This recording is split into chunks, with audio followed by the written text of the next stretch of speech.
eczema, and recurrent infections. Now, the way they'll give you the question is they'll give you someone who developed a bleeding disorder because of the thrombocytopenia. The patient is being treated for eczema, or the patient came in with eczema and the patient tells you that, oh, I've been having a lot of infections in the past few months or few years. That's usually how they'll give you Wiskott-Aldrich syndrome. Now, they might ask you, okay, what gene is affected? So Wiskott, W, Aldrich, A, S for syndrome. So WASG. That's easy to remember. But now, what does the WAS gene do? Here they tell us that it's to allow leukocytes and platelets. So leukocytes and platelets are unable to recognize actin cytoskeleton, which causes a defective antigen preparation. So what does this part mean? What do you guys think?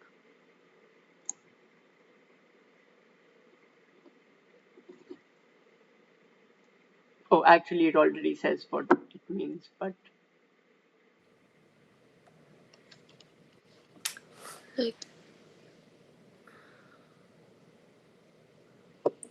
they won't be able to do their function.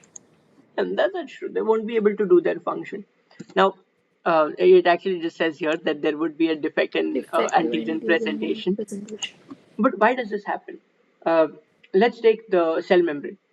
So the cell membrane or the cytoskeleton, it's made up of actin fibers. It's made up of like microtubules and all of these things. Now, Okay. if you do not have the cytoskeleton, if the cytoskeleton cannot move very well, you won't be able to take the antigen inside. So you won't be able to process the antigen. And if you can process the antigen, you won't be able to present it outside. Why? Because the actin cytoskeleton wasn't working very well. So Okay. think of actin as like a transporter protein or like a transporter system in the cell itself. Now, if you don't have that, then you won't be able to transport anything. So that is why you have the defective antigen presentation. Now, this is also an X-linked condition. And in this like syndrome, this condition, they tell you that you know IgG and IgM could be decreased or normal. But then I would say don't focus on this part. Only focus that IgE and IgA are increased. There is not a lot of conditions that we've talked about which increase both IgE and IgA. And even if, let's say, they only give you that there is an increase in IgA, you can directly narrow your differential down to two diseases. So, do you remember which diseases? What is the other one? One is Wiskott-Aldrich, which increases IgE. So, what's the other condition?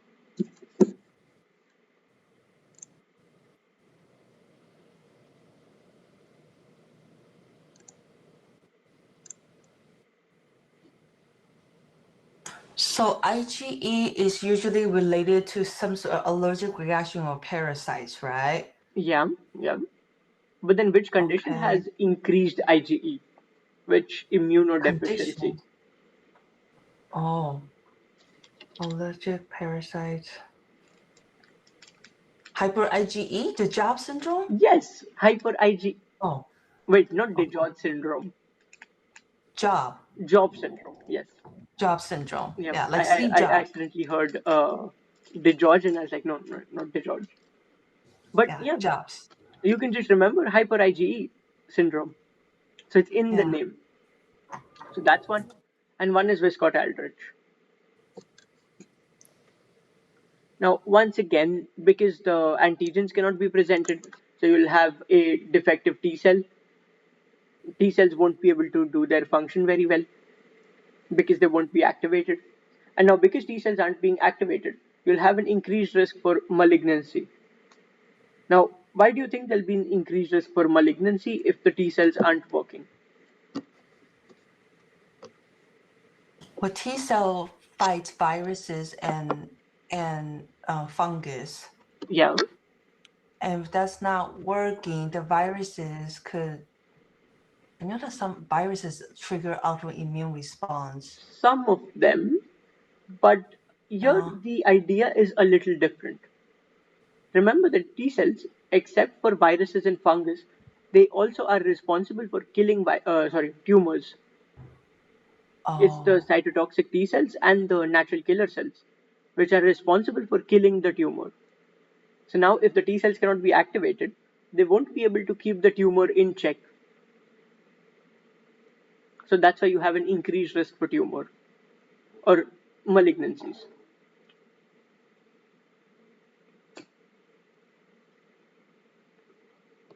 So, any questions until now?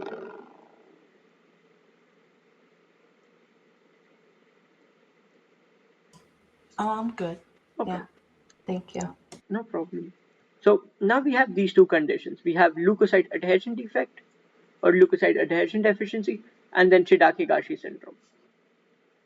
So the first thing that I want to ask you guys is where exactly are the leukocytes or the white blood cells? Sorry, not leukocytes because that's pretty broad. WBC is pretty broad. But neutrophils, where exactly are neutrophils located? Where do they rest? Or where are they stored? Bone marrow? Okay, they can be stored in the bone marrow. Wait, no, wait, no. They're not stored in bone marrow. They're made in bone marrow. Yeah. But Oh, then where are sorry. they stored? Made in bone marrow. I mean, technically, everything is made in bone marrow. Spleen, no, spleen is a graveyard of RBC. Yeah. Neutrophils. Neutrophils.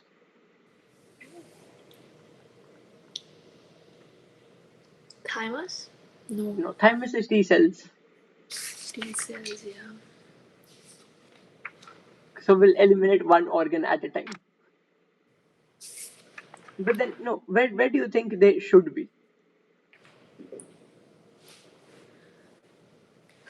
Neutrophils. Macrophage? Macrophages are different. Macrophages are when they're in tissue.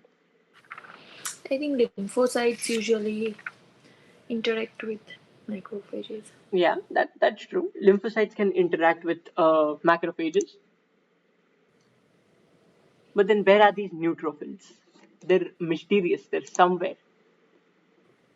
Mm, So I don't this is think. very interesting that the neutrophils, they're actually attached to the blood vessel wall. The Okay. entire blood vessel wall, it has neutrophils attached to it. Okay. Now here we say that there is an adhesion deficiency. So if the neutrophils, which normally are attached to the blood vessel wall, cannot remain attached to the blood vessel wall, so what do you think will happen to neutrophils in the blood? It would increase their number in the blood. Yes, they will increase the number. Why? Because before they were stationary, they were just chilling on the blood vessel wall. But now they can't attach themselves to the blood vessel wall. So now they're just roaming around in the blood. Now this leads to a problem. Because the lymphocytes cannot, sorry, not lymphocytes, the neutrophils. Because the neutrophils cannot attach to the blood vessel wall, they cannot cross the blood vessel wall. Now, why do you think a neutrophil might need to cross the blood vessel wall?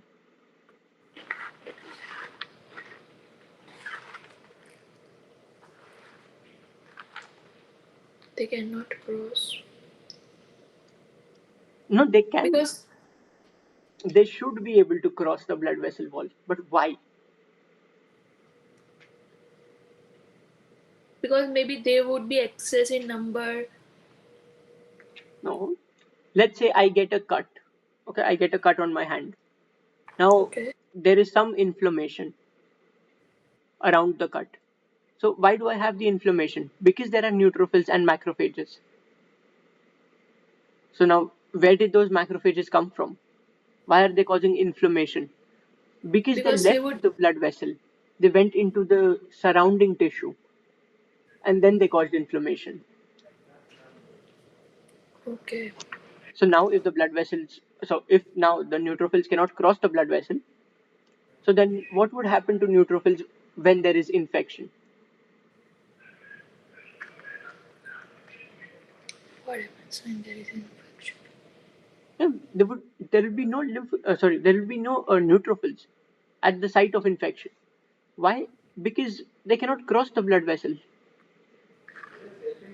So see, that's why they have decreased neutrophils at the site of infection sites. Why? Because they And cannot the, cross the blood vessel. okay, so they would go into surrounding tissues, but may not able to cross the. Oh, so I still they won't. don't get it. Sorry. Yeah, no, that's all right. So uh, think about a okay. Think about a swimming pool. Okay. Okay, there are a lot of people who are sitting uh, on the edge of the swimming pool. Okay, now Yeah. someone comes in and they tells like, okay, you cannot touch the side of the swimming pool. So now everyone who was sitting in the swimming pool will have to go inside. So now there is a lot of people in the swimming pool itself. Okay. Now let's say something happens. I put free pizza outside the swimming pool. I tell them, okay, who wants pizza? So how many people Oh, will come to this pizza stall if they cannot touch the side of the swimming pool? no one. No one. So at the site of infection or at the site of interest, which was the stall in our scenario, no one came outside. Why? Because they cannot touch or they cannot cross the borders. Oh, okay. Adhesion deficiency. Yes, Now I got it. Thank you so much for the example. no problem.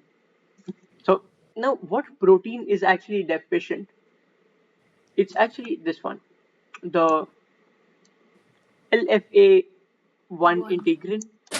But don't remember this. Rather, remember that the CD18 molecule is absent. This one you can remember if you have like time to memorize this. But I would say more important to remember that the CD18 molecule is affected. So now, what do you think will happen with these molecules? C5a, IL-8, leukotriene B4, bacterial proteins. They all cause chemotaxis. That means they call the neutrophils at the site of infection. So what do you think will happen to these molecules?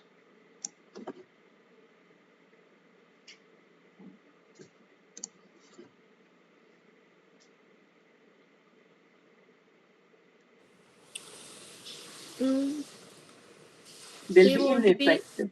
Yeah, Okay. because their entire job is to call the neutrophils to the site of infection. But if the neutrophils they cannot go to the site of infection, then what will the molecule do? Yeah.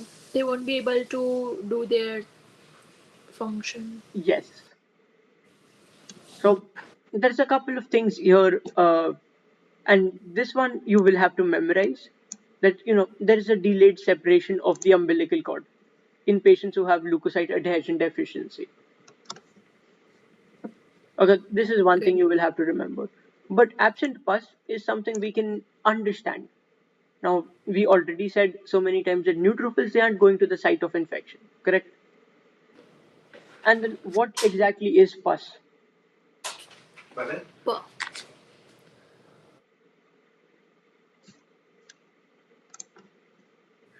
Pus is aggregation of lymphocytes and WBCs. Yeah. So pus is the dead neutrophils, the dead bacteria, and all of that things. But now there is no lymphocytes. No, not lymphocytes. There's no neutrophils. So you won't Okay. have any pus because there's no neutrophils going to the site of infections to die or kill the bacteria. So now Okay. because there is no pus, because no neutrophils are going, the infection will be more severe and you'll have multiple infections. So that's why you have recurrent skin and mucosal infections. So finally, the last immunodeficiency that we have is Shida-Higashi syndrome.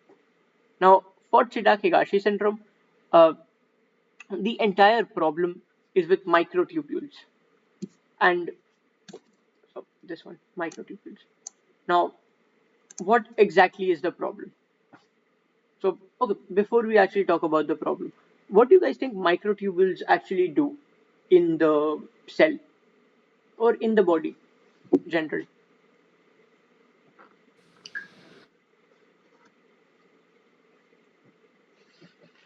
So microtubules are important for like cell divisions. Yeah, yeah, Um, it could also so during the mitosis, it also provides like cell mobilities. yeah, Um, it also maintains a cell shape. yeah. Um, and I think so the mobility there's the casein and dining. Okay, Um, but those are and also like flagella. motor proteins. Yeah, flagella. Yeah. So Okay, that's basically, all I could think of. everything that you said was either stability or structure and mobility. Yes. Yeah. Yeah. So now let's think about it. Let's say your macrophage, it engulfs a bacteria. Okay, the macrophage, it engulfs a bacteria. Now, what happens to the bacteria which is engulfed? Like, how is it killed?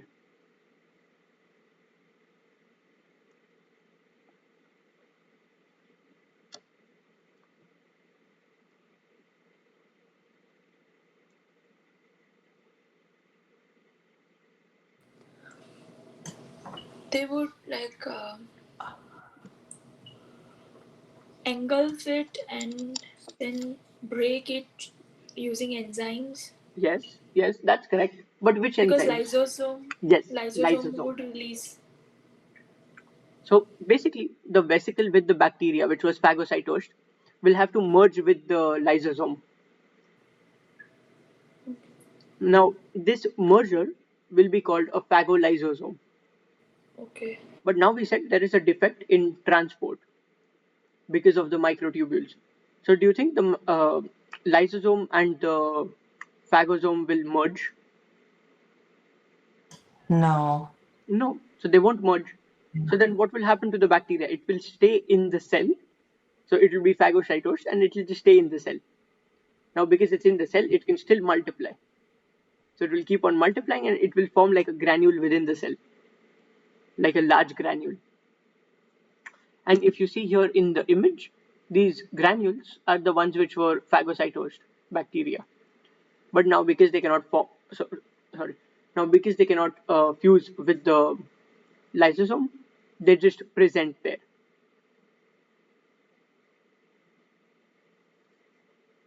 And the gene defect is the lysosomal trafficking regulator, and that does exactly what I discussed right now, that it prevents the fusion of the lysosome and the phagosome. So now because of that you'll have recurrent infections. Okay, now obviously because your nerves are growing and impulses are traveling, so if you cannot use your microtubules, you'll have nerve problems, so you'll have peripheral neuropathy. But along with that you can also develop neurodegeneration. And now finally, albinism. Now, albinism is very important. The idea with albinism, right, is that melanocytes at the basal layer, they produce the pigment. Now, this pigment needs to be carried across the entire skin. And the structure which is responsible for carrying the pigment, it's actually made, so not made, but the structure is actually the microtubules. So now if the microtubules aren't working, they won't be able to transport the pigment towards the other cells. And then because the pigment cannot be transferred, patients will have albinism. And that's why it's called partial, because it's not a true albinism where like there is no color being produced or pigment being produced. It's more that there is pigment being produced, but it is not transported to the cells.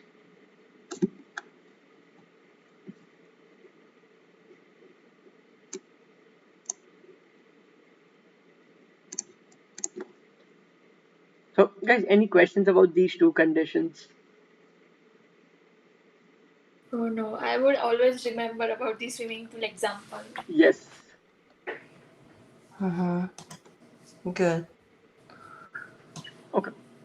So next we have the infections and immunodeficiency. This thing here, I'll tell you, this here is the most, yeah, shin or not even shin. You can just remember the shin mnemonic. This I would say is the most important mnemonic for encapsulated bacteria. So you have Streptococcus pneumonia, you have H flu, so H influenza, and then Neisseria, meningitis. These are the three bacteria that you definitely need to remember for encapsulated bacteria. However, the list is pretty long. So yeah, that you need to remember, and then yeah, all of these you do need to know. But the way you can memorize or learn about this is in microbiology, because here it's simply names. There's nothing else.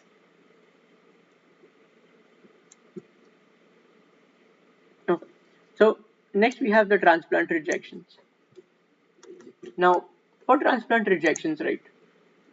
Think of this as two categories. You have a normal transplant rejection and then graft versus host disease. A normal transplant rejection can be divided into three phases, which is hyperacute, acute, and chronic. All of these they're divided by time. So if you see hyperacute, it usually happens within minutes. It is so severe that the transplant rejection can happen while you are actually transplanting the organ. So during the operation, you can start the rejection. It's that acute, or like, yeah, it's so acute that it's called hyperacute. Next, we have acute transplant rejection, which can take weeks to months. Usually, I'll say remember like months. A couple of months is what the USMLE will give you. And then if it takes more than 6 months, then it's classified as chronic infections. Sorry, chronic transplant rejections. So, uh, how are these happening? How are these rejections happening? For hyperacute, because it's happening so quickly, we know that the antibodies which are causing this are already produced by our body. So they're pre-existing and pre-formed antibodies. Now, if you have pre-formed antibodies and they go attack a specific organ or a specific receptor, or rather a specific antigen, then what kind of hypersensitivity reaction is this?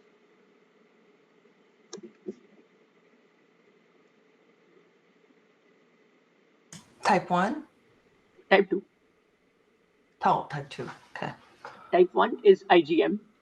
Type 2 is Type 2 is antibodies. Type 3, what do you guys say? Type 3? Immunocomplex Immunocomplexes. Yes. And type 4? is the delayed response, like Yeah. like PPD. Yeah. The T cell.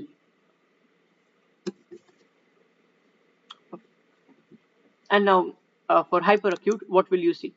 You'll see most commonly thrombosis, and then remember this term, fibrinoid necrosis. And fibrinoid necrosis is just a necrosis of the walls of the blood vessel. And in this case, you need to remove the graft. You no other option, just remove the graft. You cannot put the patient on immunosuppressants. Just remove the graft. Next, we have acute, which is weeks to months, usually less than 6 months. That's important.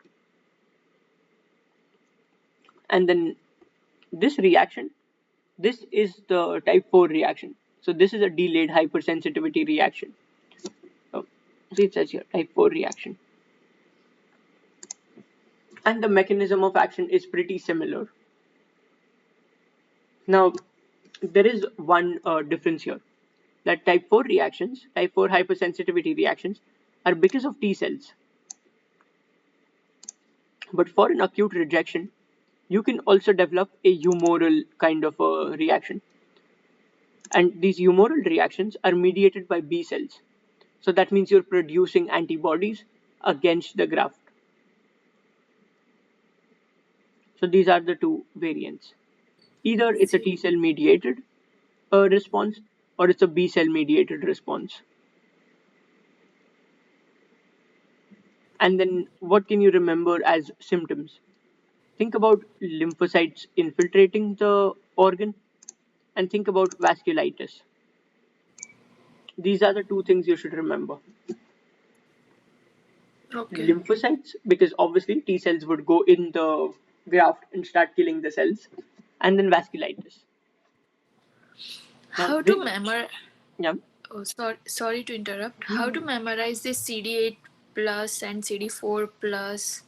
I always get confused with this stuff. So I would say, remember CD8 positive as the cytotoxic.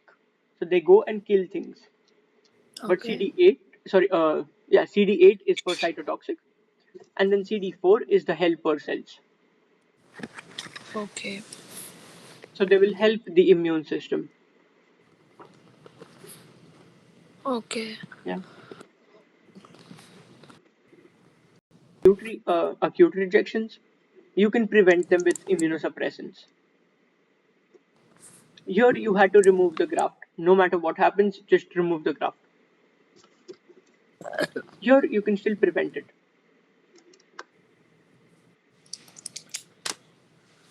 Yeah. Now you have the chronic. Chronic usually after 6 months. You can differentiate these based simply on the timeline. But if you don't get a timeline, then there are certain facts which I've mentioned here, which you can use to differentiate between them.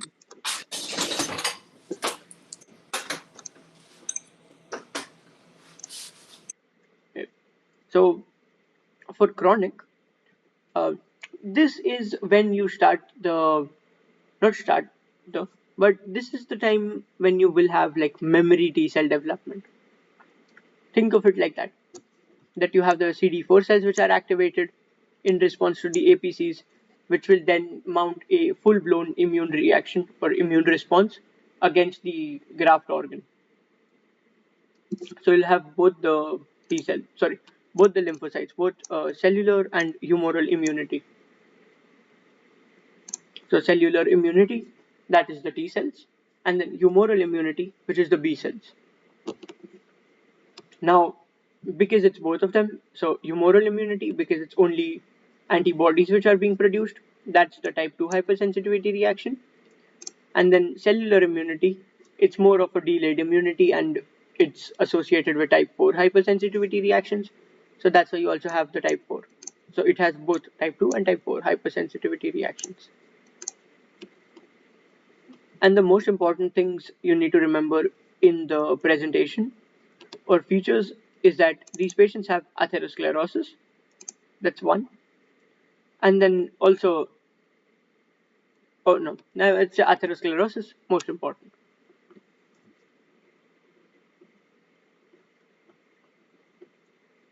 Now, obviously, because it's a chronic reaction, you might also see changes in the actual structure of the organ. So, let's say you transplanted a liver. So, you might see vanishing bile duct syndrome. That means the bile duct just simply vanishes. There's no bile duct anymore. So, that's a change to the actual architecture of the organ, and that is what you'll see in these chronic rejections.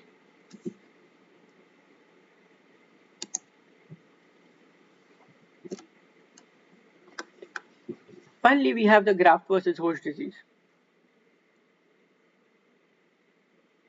Now, what happens in graft versus host disease is that there are two organs you need to remember.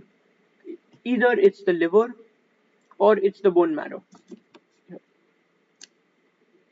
You need to remember these two organs.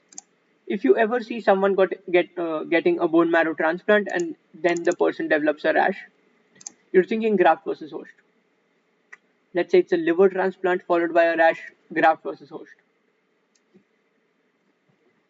But now, what actually happens in graft versus host? Basically, the bone marrow or the liver, both of them have a lot of lymphocytes. So when you transplant these organs, the lymphocytes from these organs will start attacking the host body. So there is a war going on. The graft of so the bone marrow, which is the graft, is actually fighting against the host because our blood cells think that the transplant is foreign, and the transplant thinks that our body is foreign. So they're both fighting against each other, and that's the entire idea behind graft versus host disease.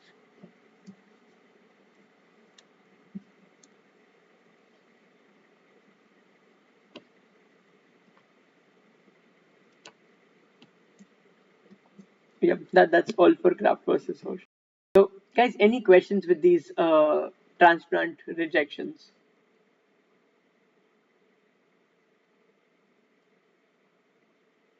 I'm good. Okay. Clear. So next we have the immune medications, the immunosuppressants. So I was thinking let's do these tomorrow. If that's all right, we'll do these tomorrow. I will send a message in the group so that you guys can read about these before. So we'll do a quick introduction, maybe half an hour Okay. or 45 minutes. And then from the day after, no, wait, not tomorrow. Yeah, on Saturday. So on this I'll give you guys as, let's say, homework. So this, if you guys can like read up on your own, then on Saturday we can start with the questions. Okay, Yeah. that sounds good. And then if you Yeah, come these are across any important. problems in these like topics, just send a message and I'll try to respond as quickly as possible. Okay. Okay, sounds good. Yep. Thank Okay. you. Thank you so much, Dr. No Taha. problem. Thank you, Dr. Thank Taha. you.